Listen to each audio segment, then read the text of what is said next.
Hello traders, Nick Shaheen here looking at Penn National Gaming, PENN is the ticker. Question came about what do I think of it actually from the chart perspective. So fundamentally it's the reopening trade is helps it, I would imagine. I've lost track as to how much is online, how much is in-person gambling. I'm not sure they are totally online. I mean, heavy on the online. So for that, probably something else would be best. But it's a good blend of both.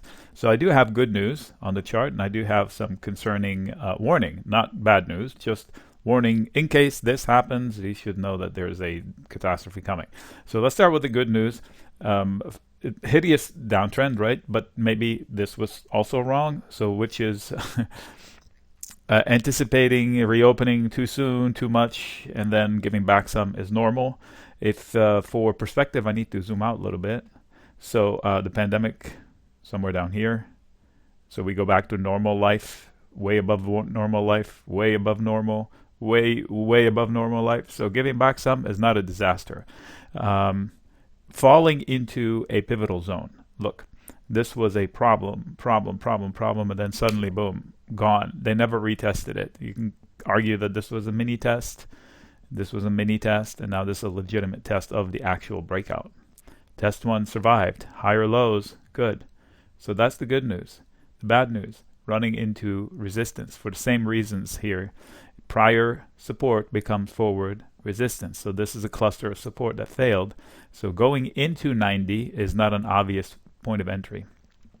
I could say the same at 86 or 87. So if I were to point at one candle, it's this one. So that was this one. That was a pop and fail, and then this big red candle was the result. So the upper end of this one would be 88. I would be ballsy enough to short it here with a tight stop. So here's how short it. Take a bearish position with a tight stop. I don't short stocks outright. I don't sell calls naked. If anything, I would buy a put spread or sell a call spread in this case. And if I did it with NEO for this week. So I'm either right or wrong, and I either make, I'll risk, say, $1 to make $1 type of a deal. So finite amount of risk. If I'm wrong, I'm out. And if I'm given the chance, as soon as it makes a higher tick above that close, then I'm wrong. I get out for a partial loss. So I either make my trade or lose a little bit trying to make my trade. That'll be it. So this is a sharp line versus an ascending trying to base. As far as downside, 77 or lower is bad news for the bulls because then they can argue testing this one again. Now, lose 73 and change, which was the tick here. Now we're talking a whole new ball game. Technically, it has a lot of support in a way, but also technically means that all this exuberance could be priced out. Now, I know you're starting to go through the screen trying to strangle me for saying such filth. I'll wash my keyboard after I finish typing this. But bear with me for a second. This stock doesn't trade in a vacuum. Okay, so let me show you the setting it's trading inside. Right, this is the S&P daily chart. This is the S&P weekly. This is the S&P monthly.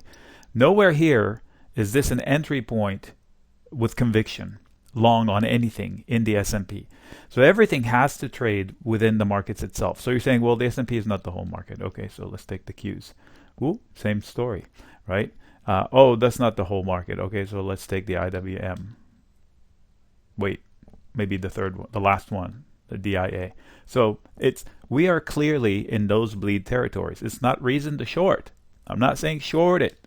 Well, I kind of did, but short it with a stop as a trade, but not short it in conviction as a company. So back to the same picture we were looking at. This has to trade within the prism of the whole market. So if the market has a tizzy, Powell is this week. If he utters the word rate hike or well, we talked about it. Well, maybe we would have to consider it. So far, it's been taper fears. The rate hike is a completely different ball game. Remember December 2018. Okay, so that's the scenario we're talking about, where they actually change the money flow in the economy. That's, they're the lender of last resort type of a deal. But if they tighten rates or they talk about tightening rates, money flow will be walloped. So that's a game changer for stock market movements. So this will not hold in that scenario. So this could fall through no fault of its own. Now, strategically speaking, it's a decent company with a decent P&L that fell on hard times during the pandemic. Who didn't, except for the pandemic stocks? They still have a strong P&L. And the statistics-wise, it's they lose money probably from the pandemic. They were profitable before. The PE was high, but who cares if it's a growth company? But that story has been shoved, and now they have to reestablish it. Meanwhile, it's almost 4 times its sales. That's super high compared to before. But these metrics are confusing because of the pandemic. So I'll give them a pass on that and say they have a good income statement. Let's just go with that. So, for example, $3 billion in 2017, 3.6, 2019, big leap forward, then walloped back to, that's twice walloped. Whoa. I probably am using it wrong. I don't know. So back to 3.6, which is still better, as good or better, and now 3.7. So a little disruption from 2020, and now they can. So value is not the problem for me, just price action. So let's go to a weekly chart to eliminate the noise. So this is 5 years. Stuck, big crash. What happened here? Oh, the pandemic crash. Back to normal. Okay, I get it. What's this? What's all of this above normal? So this was, the world was perfect here, and then we fell out of bed, and then okay, no, the world is still perfect. Oh yeah, and then guess what? It's more perfect, more stimulus, more better. So it can afford. You said that disaster scenario on a daily chart. It's like, what? There's no way it's going here. That's so low. Is it so low? Going back to here, this is a strong cluster of support right here, that range. So split it in the middle. That 60 probably says buy it. See that CPS, credit put spread? That's a bullish position. Let's see what this says.